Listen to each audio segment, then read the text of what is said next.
ओम नमः शिवाय। दोस्तों, जैसे कि ज्योतिष की तीसरी कक्षा है, मैंने आपको कहा था बहुत ही बेसिक सी चीज़ें लाऊंगी जिससे आपको बहुत ही आसानी तरीके से ये ज्योतिष का जो एक मेरा माध्यम है समझाने का वो आपको समझ में आ जाएगा और उसकी गणना आपको करने में ज़्यादा परेशानी नहीं होगी। तो आइए शुरू करते हैं। देखिए, अगर आप डायरेक्ट इस थर्ड पार्ट को देख रहे हैं तो मेरी आपसे सबसे पहले गुजारिश ये होगी कि आप इस कक्षा का प्रथम भाग देखिए, यानी फर्स्ट पार्ट देखिए, पार्ट 2 देखिए, देन पार्ट 3 पे आइए, क्योंकि आपके लिए बहुत इजी और कन्वीनियंट रहेगा जब आप फर्स्ट पार्ट को देख लेंगे, सेकंड पार्ट को देख लेंगे एंड देन थर्ड पे आएंगे तो आप ये समझ जाएंगे कि राशियां क्या होती है, उनके स्वामी क्या होते हैं, कोई भी कुंडली के भाव क्या होते हैं, ग्रह क्या होते हैं और सिर्फ कुंडलियों के भाव में राशि के स्वामी को कैसे हम जान सकते हैं। तो आइए बेसिक चीज से स्टार्ट करते हैं वापस। कुंडली का कैसे देखें, पार्ट थर्ड। आपको पार्ट फर्स्ट में मैंने सिर्फ ये सिखाया था, कुंडली का क्रमांक होता है 1 से लेके 12 तक, ये फिक्स रहता है। देखिए, राशियां भी इसी क्रमांक में फिक्स रहती हैं, मेष, वृषभ, मिथुन, कर्क, सिंह, कन्या, तुला, वृश्चिक, धनु, मकर, तुला, मीन, ये भी राशि के क्रमांक फिक्स रहते हैं। अगर मैं आपसे पूछ लूं 7th नंबर पे कौन सी राशि होती है तो आपको लर्न रहना चाहिए, यानी याद होना चाहिए 7 नंबर पे तुला राशि ही आती है। इस तरीके से अगर मैं आपसे पूछूं कि 10 नंबर पे कौन सी राशि आती है तो मकर राशि आती है। अच्छा, मकर राशि का स्वामी कौन सा होता है? शनि, यानी जहां 10 नंबर लिखा होगा वहां पे वो उस हाउस का जो यानी भावेश होगा, यानी राशि का स्वामी जो होगा उस घर के, वो शनि होगा। इस तरह से जहां कुंडली में 5 नंबर लिखा पड़ा हो किसी भाव में तो उसका मतलब उस राशि का स्वामी जो उस घर के जो राशि का स्वामी है वो सूर्य है। ये अगर आपको राशि इस क्रमांक में याद है, इनके राशि स्वामी याद हैं तो आपको बहुत ही ईजी होगा लर्न करने के लिए। आगे आने वाली वीडियो में आपको बहुत सारी चीजें कुछ ऐसे सिखाने वाली हूँ जिसमें स्टोन कौन से पहने और रत्न कौन से पहनने चाहिए, मंत्र कौन से जाप करने चाहिए, कुंडली में किसी जगह पे कोई अगर आपके दुष्परिणाम दे रहा है कोई ग्रह तो आप उसको कैसे योग कारक बना सकते हैं। मारक और योग कारक क्या होता है, यानी कारक और योग कारक क्या होता है, दोनों ही मैं आपको समझाऊंगी। चलिए तो शुरू करते हैं। आज का जो बेसिक टॉपिक है, मैं आपको कुंडली के ये 12 भाव होते हैं, ये 12 भाव के बारे में समझाने वाले हूँ। जैसे कि आप जानते हैं, मैंने आपको कहा था कि ज्योतिष सबसे पहले क्या देखते हैं, अगर आपको पता हो, कैसे पता चलता है कि आपका आय का भाव कैसा रहेगा, आपकी लाइफस्टाइल कैसी रहेगी, आपका पार्टनर कैसा रहेगा, आपका रोग यानी शरीर पे कष्ट कितना रहेगा, आपकी इनकम कैसी रहेगी, आपकी वाणी कैसी रहेगी, आपके लोगों से संबंध कैसे रहेंगे, आपका कुटुंब और वैभव कैसा रहेगा। तो आइए जो बेसिक चीज है उससे मैं स्टार्ट करती हूँ। देखिए, कुंडली का प्रथम भाव है, इसको कहते हैं हम तनु भाव, चरित्र भाव। आकार, रंग, रूप, शारीरिक बनावट, चरित्र और मकान मालिक, यानी ये जो आपका होता है लग्न, जो प्रथम भाव होता है ये आपके शरीर की बनावट, आपकी मानसिकता को बताता है, आपके रंग रूप को बताता है, आपके शारीरिक बनावट को बताता है, आपका चरित्र, ये आपके मकान मालिक, यानी लग्नेश अगर जिसे कहेंगे तो ये होता है। अगर सपोज दैट कि जी यहाँ पे 2 नंबर लिखा है तो यहाँ पे लग्नेश कौन होगा? देखिए 2 नंबर की राशि पे कौन है? वृषभ, वृषभ का शुक्र, तो आपके लग्नेश कौन हो गए? शुक्र, अगर यहाँ 2 नंबर लिखा हुआ है तो। इसीलिए मैं आपको कह रही थी बहुत बेसिक चीजें, ये सब अगर आपको लर्न होगा तो आप फटाफट से बता सकते हैं कि आपके फर्स्ट हाउस के जो स्वामी है वो कौन है, सेकंड के कौन है। ठीक है, तो चलिए आते हैं सेकंड भाव पे। धन भाव, यहाँ से मतलब आपका पता चलेगा, ये धन भाव भी होता है, वाणी भाव भी होता है, लाभ भाव भी होता है, ससुराल पक्ष भी इसी से देखा जाता है, आपकी जो सेविंग्स होती हैं वो भी इसी भाव से देखी जाती है, सेकंड भाव। कई लोग बहुत कटु बोलते हैं, कई लोगों की वाणी बहुत शीतल होती है, तो वो सब जो होता है वो सब इसी से ही फिक्स होता है। आइए बात करते हैं थर्ड हाउस की, यानी तीसरे भाव से। तीसरा भाव जो होता है पराक्रम का, आप में कितना पराक्रम है अपने कार्य को करने के लिए, कितना साहस है आपको अपने कार्य करने के लिए। आपका गला यानी थ्रॉट यानी गले से संबंधित जितनी भी आपकी बीमारियां हैं या कुछ भी है उसका भी हम थर्ड हाउस से पता करते हैं। मेहनत, आप कितने हार्ड वर्किंग होंगे, मेहनत आपसे कितना आपकी क्षमता लेगी, वो सब भी इस पराक्रम भाव से पता चलता है। भाई या बहन, आपके छोटे भाई बहन जो होते हैं वो उसका भी हाउस यही होता है। गर्दन यानी गला और गर्दन का जो पार्ट होता है आपके शरीर में वो भी थर्ड हाउस से पता चलता है। आइए बात करते हैं चतुर्थ भाव की। चतुर्थ भाव में आप देखते हैं माता, सुख, भूमि, भवन, वाहन, वैभव, संपत्ति, फेफड़े और निमोनिया, यानी कि अगर आपका 4th हाउस बहुत स्ट्रांग है तो आप ये निश्चित मानिए कि आपको कभी भी लाइफ में आपको किसी भी सुख की प्रॉब्लम नहीं होगी। आपके पास खूब पैसा होगा, भूमि होगी, भवन होगी, संपत्ति होगी, वैभव भी होगा। ठीक है, इसी जगह अगर हम बात करें शारीरिक बनावट की या फिर हमारे शरीर के इस पार्ट की, तो ये देखिए फेफड़े और निमोनिया, यानी हमारे शरीर का जो फेफड़ा और निमोनिया यानी कि ठंड का जो रिलेशन होता है वो भी इसी हाउस से पता चलता है हमारा। फोर्थ भाव होता है ये माता का भाव भी होता है, यानी ये माता के सुख का भाव भी होता है, आपके सुख के साथ साथ माता के भाव भी होता है ये। चलिए आज बात करते हैं पंचम भाव की, यानी 5th हाउस के बारे में। ये आपका होता है बुद्धि का, विद्या का, संतान का, पेट का, प्रेम संबंध का। अगर आपकी स्टडीज कितनी हायर होगी, आप कितने इंटेलिजेंट होंगे, उसमें कोई रुकावट तो नहीं आएगी, वो सब आप इस 5th हाउस से पता करते हैं। ये जो 5th हाउस होता है आपकी विद्या का, बुद्धि का कारक होता है, ठीक है ना।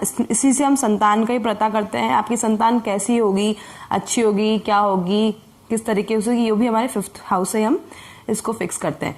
और जो आपको पेट संबंधी परेशानियां होती हैं या कुछ भी ऐसी जटिलता होती है, वो भी 5th हाउस आपका डिक्लेयर कर लेता है। कौन से ग्रह बैठे हैं देखिए, वो भी डिपेंड करता है, वो भी आगे आने वाले चैप्टर में आपको बता दूंगी कि पाप ग्रह क्या होते हैं, शीतल ग्रह क्या होते हैं, सारी चीजें आपको धीरे धीरे समझ में आने लग जाएंगी।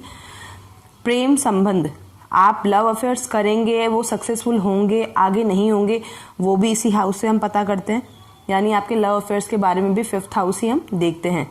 6th आपका हाउस यानी षष्ठम भाव, ये आपका कर्ज का, रोग, ऋण और आपके कह दें मुकदमा, शत्रुओं का कंपटीशन भी इसी से ही देखा जाता है।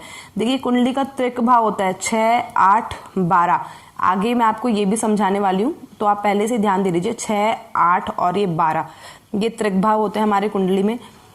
ये मोस्ट ऑफ जो होते हैं आपको आपकी बीमारियों के, आपके मृत्यु के, आपके कर्जों के, ऋण के, इन सब के ही कारक होते हैं। तो यहाँ से आप कर्ज का, रोग का, मुकदमा, शत्रु पीड़ा का और कंपटीशन, आप किसी कंपटीशन में एग्जाम में तैयारी कर रहे हैं, कैसा रहेगा, क्या रहेगा, वो भी आप इसी से पता करते हैं। इसी जगह बात हम करते हैं 7th हाउस की। आपको पता ही होगा सबको, अगर आप ज्योतिष सीख रहे होंगे, बेसिक सी चीज़ है। 7th हाउस जो होता है हमारा पार्टनरशिप का होता है, पति के लिए पत्नी का, पति के लिए पत्नी का, दोनों का होता है, यानी विवाह का भी होता है। रोज की छोटी मोटी इनकम होती है, उसके लिए भी हम यही देखते हैं, हम रोज इनकम का।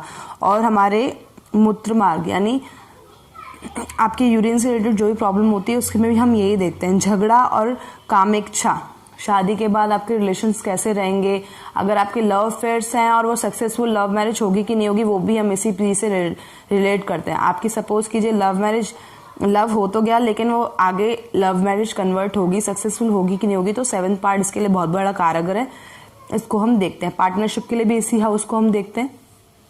आइए आते हैं 8th हाउस पे। 8th हाउस में हम देखते हैं मृत्यु को, गुप्त ज्ञान को, रिसर्च को, आयु को, लंबा कोई रोग होता है, संकट होता है, ससुराल पक्ष, इसी से देखते हैं। अगर आप बात करें ज्योतिष की, तो हाँ जी, ये भी बहुत बड़ा गहन का जो सब्जेक्ट है। ज्योतिष एक विज्ञान है दोस्तों। तो अगर किसी के अष्टमेश में शनि है या फिर गुरु है या ऐसे ही पापग्रह, यानी गुरु और शुक्र में से कुछ ऐसे ग्रह बैठे हुए हैं, तो जरूर मानिए वो ज्योतिष में इंटरेस्ट रखते होंगे। और जो साइंटिस्ट भी होते हैं उनका भी ये 8th हाउस जो होता है वो बहुत पावरफुल होता है। इसीलिए अगर आप कह सकते हैं कि हाउस अगर पूरी तरह से देखें तो बुरा है, तो ऐसा कुछ भी नहीं है। त्रिक भाव भी जरूर अपना कुछ ना कुछ अच्छा परिणाम छोड़ते ही हैं। जैसे मैंने आपको बताया था, यहाँ देखिए सारे नेगेटिव हैं 6ठे भाव में, कर्ज, रोग, मुकदमा, शत्रु पीड़ा है। लेकिन हाँ एक चीज पॉजिटिव बहुत अच्छी है, कंपटीशन के लिए देखने के लिए बहुत अच्छा है। अगर स्वय राशियां बैठ जाती है या कोई ऐसे पावरफुल ग्रह बैठ जाते हैं, तो कंपटीशन में आपको बहुत सक्सेसफुल देते हैं एग्जाम्स में। यहीं अगर देखा है तो अगर आप साइंटिस्ट देखते हैं, रिसर्च वालों को देखते हैं और बहुत बड़े राजनेताओं के देखते हैं, तो उनका अष्टम भाव बहुत ही ज्यादा स्ट्रांग होता है, तभी वो उस चीज में सक्सेसफुल रहते हैं। ससुराल पक्ष के लिए भी दोस्तों इसी भाव को देखते हैं। आपको कोई लंबा रोग लग गया हो और उसका कोई आप पहले इलाज नहीं करते हो, बाद में बहुत पता चलता, तो उसके लिए भी यह अष्टम भाव बहुत बड़ा कारक होता है। आइए बात करते हैं 9वें भाव की। 9वां भाव आपका होता है जोड़े और हिप्स, यानी आपके हिप से लेकर के नीचे तक के पार्ट्स तक के जो भी रोग होते हैं उनकी कैलकुलेशन होती है वो 9वें भाव से होती है। भाग्य स्थान कहते हैं दोस्तों इसे। पिता का भाव, पिता का घर भी कह सकते हैं इसे। विदेश यात्रा का भी, धर्म का भी, कर्म का भी, ज्ञान का भी, ईश्वर दान का भी, यानी जो लोग बहुत धार्मिक कार्मिक होते हैं, जिनका भाग्यश बहुत बली होता है, तो उसके लिए हम 9th हाउस को देखते हैं। आप अपने प्रीवियस कर्माज में क्या अच्छा करके आए हैं उसके लिए 9th हाउस का देखना बहुत ही जरूरी है। कहते हैं ना सब पुनर्जन्म का लेखा जोखा है, तो ये 9th हाउस के लिए बहुत बड़ा कारगर है।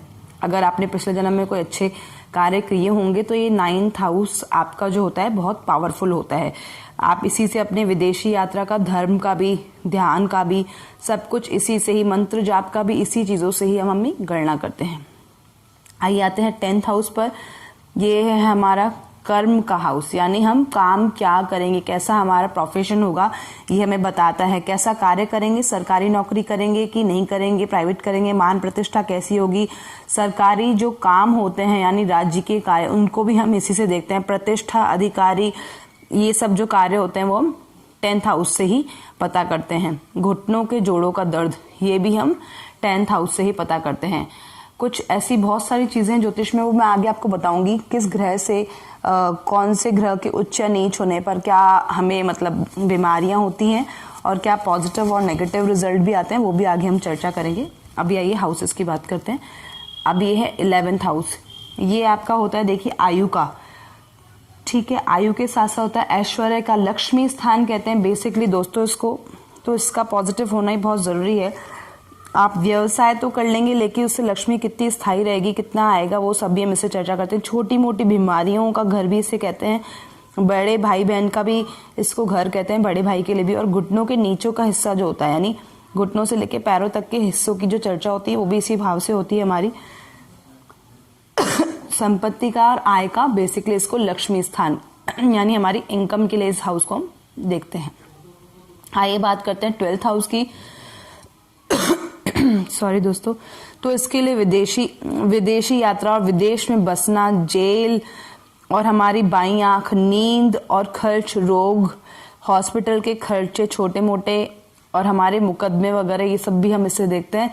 एक जो बहुत अच्छी चीज है इस 12th हाउस की, मोक्ष। देखिए दोस्तों मैंने लिख भी रखा है मोक्ष, तो हम मोक्ष भी इस 12th हाउस से इसकी गणना करते हैं। ये दोस्तों अगर आप इस छोटी सी चीज को बेसिक समझ लेते हैं ना कि कुंडली के 12 भाव किस लिए किस चीज के लिए कारगर है, तो आगे अगर आप कैलकुलेशन करना सीख जाएंगे तो आप अपनी चीजों से फटाफट से किसी का भी कुंडली देखकर अज्यूम कर सकते हैं कि हाँ जी आपका तो 7th हाउस में ये चीज है, तो आपको इस चीज से प्रॉब्लम होती होगी, इसका ये कारक है। आगे हम इन पे भी चर्चा करेंगे। आप बस पहले ये बेसिक सी चीजें, ये 12th हाउस, 12 हाउस, कौन से स्थान पे कौन सी राशि बैठी है कुंडली में, कुंडली का कौन सा हाउस कौन सा है, ये सब भी अगर याद कर लेते हैं तो बहुत ही बेसिक सी चीज आपको लर्न हो जाएगी। तो आगे आप देख सकते हैं कुंडली की 12 भाव है। 12 भाव किस चीज के कारक होते हैं, ये भी बहुत छोटी सी गणना है। इसको भी आप अगर समझ लेते हैं तो आगे आने वाला चैप्टर आपको बहुत अच्छे से क्लियर हो जाएगा। अब एक छोटी सी जानकारी मैं आपको और देना चाहूंगी। आपने ज्योतिष में अगर एक चैप्टर ले लेंगे तो आप उसमें केंद्र और त्रिकोण पे बहुत एक बड़ा चैप्टर ले लेंगे। यहाँ मैं आपको सिर्फ एक संक्षेप में यानी बहुत शॉर्टकट तरीके से आपको एक चीज सिखाना चाहती हूँ। कुंडली में अगर आपके सामने कोई भी पूछ ले केंद्र के भाव कौन कौन से होते हैं, तो दोस्तों आपको आने चाहिए। देखिए मैंने लिख रखा है, केंद्र का भाव होता है 1st house, 4th house, 7th house और 9th हाउस। ये केंद्र केंद्र केंद्र केंद्र आपके लिए स्पेशल मार्किंग कर रखी है, बहुत ईजी है। केंद्र यानी ये 4 चीजें, 1st, 4th, 7th और 10th। अगर यहाँ पे आप देखेंगे तो मैंने यहाँ मेंशन भी कर रखा है, 1st, 4th, 7th, 10th ही होते हैं केंद्र भाव, कुंडली के केंद्र भाव होते हैं। त्रिकोण में कौन कौन से होते हैं, 1, 5 और 9, यानी एक ट्रायंगल बना लीजिए आप, उससे अगर आप समझ लेते हैं तो कुंडली के त्रिकोण होते हैं 1, 5, 9, इस तरीके से ये हमारे त्रिकोण होते हैं। ठीक है दोस्तों, और इसी तरह से त्रिक भाव क्या होते हैं कुंडली में वो देख लीजिए, यानी गड्ढे के स्थान जिन्हें हम कहते हैं। त्रिक भाव गड्ढे के स्थान, यहाँ पर कोई भी ग्रह होता है तो बुरा ही परिणाम देता है, सिर्फ कुछ एक अच्छी चीजों को छोड़ के। जैसे हमें आपको बताया था कंपटीशन के लिए अच्छा होता है ये, यहाँ मैंने आपको बताया गहरे अध्ययन, गुप्त ज्ञान और रिसर्च के लिए बहुत अच्छा हाउस होता है। 12th हाउस आपका मोक्ष के लिए बहुत अच्छा होता है। ठीक है, तो बेसिकली वैसे ये 3 चीजों को छोड़ के वैसे ये त्रिक भाव होते हैं कुंडली के 6, 8 और 12। यहाँ देखिए मैंने मेंशन भी कर रखा है त्रिक भावों के लिए। 6ठा भाव त्रिक भाव है, 8वां त्रिक भाव है और 12वां भी त्रिक भाव है। अगर आप यहाँ देखेंगे तो मैंने आपको बहुत सुंदर से एक एक्सप्लेनेशन दे रखा है 90 डिग्री के एंगल के अकॉर्डिंग भी। तो अगर आप ये देख लेते हैं ना, तो आपको कोई भी पूछेगा तो आपको बेसिक सी चीजें याद होनी चाहिए। कुंडली में केंद्र किसे कहते हैं, केंद्र के कौन कौन से भाव होते हैं, त्रिकोण कौन कौन से होते हैं, केंद्र कौन कौन से होते हैं और त्रिक भाव कौन कौन से होते हैं। अगर आप एक छोटी सी कैलकुलेशन और सीख जाते हैं तो बहुत हेल्पफुल रहती है आपको, क्योंकि आगे मैं बेसिकली आपको अगर कुछ सिखाऊंगी या बताऊंगी, ग्रह अगर केंद्र में बैठे हैं तो कैसा परिणाम देंगे, त्रिक में बैठे हैं तो कैसा, कुछ थ्योरम भी अपने ही बनाई हुई इजी सी आपके सामने कभी कभी लाऊंगी, जिससे आप इजीली अपने साथ साथ अपने आसपास की कुंडलियां भी विश्लेषण कर सकते हैं। देखिए बिल्कुल फ्री ऑफ कॉस्ट है, बहुत छोटा सा प्रयास है मेरा कि अगर इससे आपको कुछ भी समझ में आता है तो बहुत ही अच्छा लगेगा मुझे कि छोटा सा प्रयास आपके लिए बहुत अच्छा गया। क्योंकि अगर आज आप यूनिवर्सिटी में देखते हैं या कहीं और से सीखना चाहते हैं तो बेसिकली मानिए 2.5-3 लाख तक का भी खर्चा ले जाता है ज्योतिष का, जो ये आप विद्या बोलेंगे तो, क्योंकि यूनिवर्सिटी से भी अब अफिलेटेड हो चुकी है ये ज्ञान ज्योतिष विद्या। और मेरा प्रयास ये है, कुछ एक लोग जो बहुत ज्यादा इंटरेस्टेड है इन सब चीजों में सीखने के या दूसरों की मदद भी करना आते हैं, स्वयं अपने परिवार की देखना चाहते हैं, अपनी देखना आते हैं, तो ये बहुत छोटा सा माध्यम है, एक छोटी सी कोशिश है। अगर आपको अच्छा लगता है दोस्तों तो प्लीज मुझे अप्रिशिएट कीजिए, लाइक कीजिए, सब्सक्राइब कीजिए और कॉमेंट कीजिए। तो I will try my best कि मैं बहुत और भी अच्छी सारी वीडियो आपके लिए बना पाऊं। तब तक के लिए प्रणाम। ओम नमः शिवाय।